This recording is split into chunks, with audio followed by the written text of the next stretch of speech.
আজকের রেসিপি মজাদার মুখরোচক কুচো চিংড়ির বড়া। গরম ভাতের সাথে বা সন্ধেবেলায় কফি বা চায়ের সাথে এই কুচো চিংড়ির বড়া কিন্তু বেশ ভালো লাগবে খেতে। তো তার জন্য আজকে যেটা প্রথমেই নিয়েছি তা হলো কুচো চিংড়ি।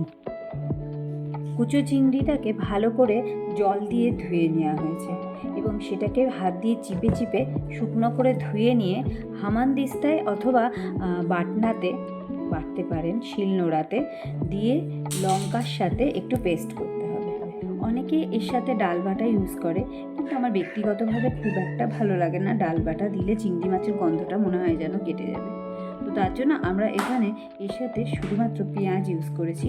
পেঁয়াজটাকেও একটুখানি এর সাথে পেস্ট করে নিয়েছি এবং পেস্টটাকে মোটামুটি আধ বাটা করে বাটতে হবে, একদম মিহি বাটাও ভালো লাগবে। বাটা হয়ে গেলে আমরা এটাকে একটা পাত্রের মধ্যে তুলে নেব এবং পাত্রের মধ্যে একে একে এর সাথে যেগুলো মেশানোর প্রয়োজন আছে সেগুলোকে মিশিয়ে নেব। পেঁয়াজ লঙ্কা ছাড়াও এর সাথে অল্প টমেটো কুচি এবং ধনেপাতা কুচি মেশাতে পারেন। তো তারপর একে একে এর মধ্যে একটু বেসন দিয়ে দিলাম এবং বেসনের পরে আমরা এর মধ্যে মেশাচ্ছি অল্প একটু চালের গুঁড়ো। সেটা অপশনাল, সেটা কেউ মেশাতেও পারেন, না মেশাতেও পারেন।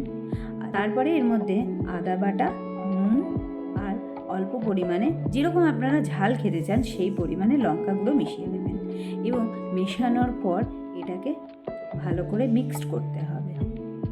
একদম এটা একটা পেস্ট বানিয়ে নিতে হবে, এরকম টাইপের দেখতে হবে পেস্টটা। পেস্ট হওয়ার পরে কড়াইয়ে তেল গরম করে নিয়ে একে একে বড়াগুলোকে দিয়ে দিতে হবে।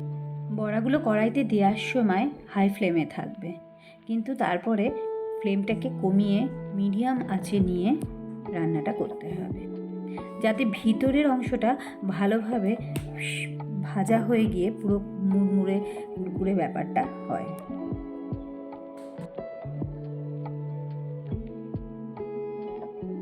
এক পিঠ লাল লাল ভাজা হয়ে গেলে অপর পিঠ উল্টে দিতে হবে এবং অপর পিঠও সেম প্রসেসেই ভেজে নিতে হবে।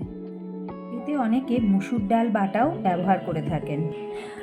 তো যদি বেসন ব্যবহার করেন তবে অবশ্যই তার সাথে চালের গুঁড়ো ব্যবহার করবেন, তাতে খেতে মজাদার হবে।